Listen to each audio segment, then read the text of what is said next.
How is recovery from alcohol and other drugs affected by quitting tobacco use and smoking? So, 9.1 or 22.35 million Americans have resolved an alcohol or other drug problem. Primary substance is alcohol, cannabis, cocaine, methamphetamine, and then opioids is the percentages that we see over in this area.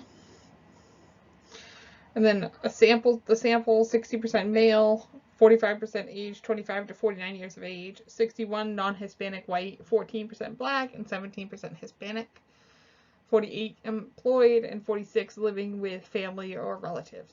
So this just shows that though the statistics show male and, over 25 to 49, it can be anyone who has a substance use problem.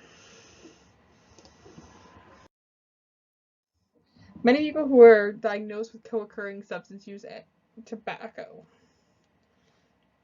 Many of those who continue to smoke while in recovery from alcohol and other drugs will die from diseases caused by smoking. Did you know that continued smoking is a factor in relapse into other drugs as well?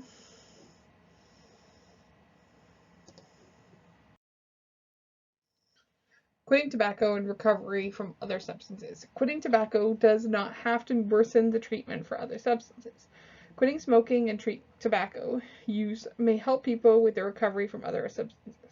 People with other substance abuse disorders are often interested in quitting and can quit smoking while being successful with recovery from alcohol and other drugs. Many people may need more than one attempt to quit. Smoking and tobacco addiction follow the same biochemical processes as other drugs, like cocaine and heroin. Nicotine is a psychoactive drug that may make you feel good. Using it reinforces motivation to seek tobacco and tobacco use behavior.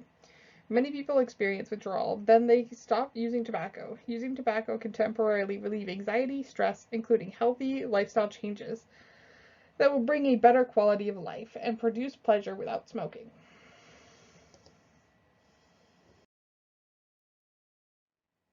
Linking tobacco use with other drugs. People may link tobacco use and smoking with other drug use. Your tobacco use may cue or trigger your brain to begin to crave the other drugs during recovery. Many of the ways to be successful with recovery from alcohol and other drugs can prove helpful with dealing with quitting tobacco use, including relapse prevention exercises. Quitting smoking may be the chain with breaks. Quitting smoking may even be the thing that breaks the chain with relapse into alcohol and other drug use. Discussion question. So what are some things that you can do to prevent relapse?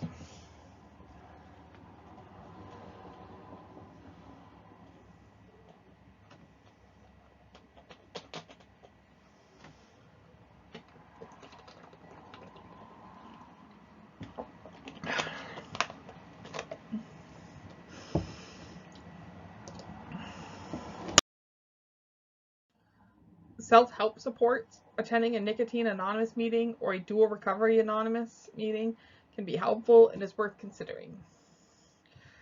DRA is a 12-step self-help membership organization for people with recovering from an emotional or psychiatric illness and chemical dependency. Some clubhouses offer DRA meetings.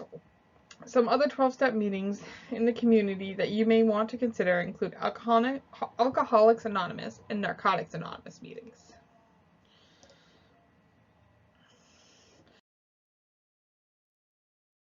So this is one resource in the Bangor area that we have called the Barn, which is the Bangor Area Recovery Network. It's located on Brewer, and here's the number for it. So the Barn provides resources and support to those in eastern and central Maine, guided by the following, which is their mission: to provide peer-based services, education, outreach, and advocacy. We offer a safe haven for those seeking recovery, their loved ones, and their other communities. Our guiding principles. While all recovery is supported by the Barn, the primary focus shall be to support and sustain recovery from alcohol and drug addiction. Physical responsibilities is essential. While we recognize individuals' pathways to recovery, the principle of group conscious shall guide the organization. The Barn insists on a safe, sober, and clean environment that maintains and sustains the goal of recovery. Recovery is available and possible for everyone. Love and tolerance are the forces guiding our efforts.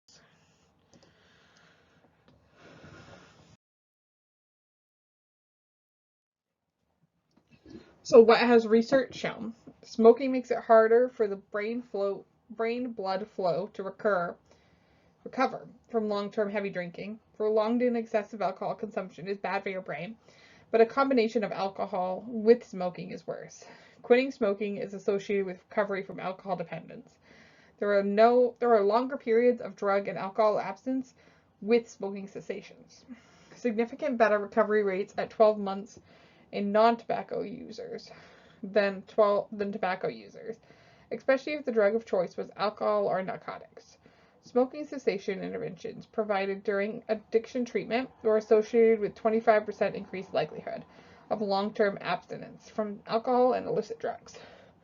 Smoking cessations did not negatively affect drug abstinence and was associated with greater abstinence from drug use after treatment. So here are some last discussion questions. Have you ever thought about tobacco and smoking as being a drug that you could be in recovery from? And what are some of the skills and techniques that you or others have learned in recovery from alcohol or other drugs that might be able to try to use with tobacco?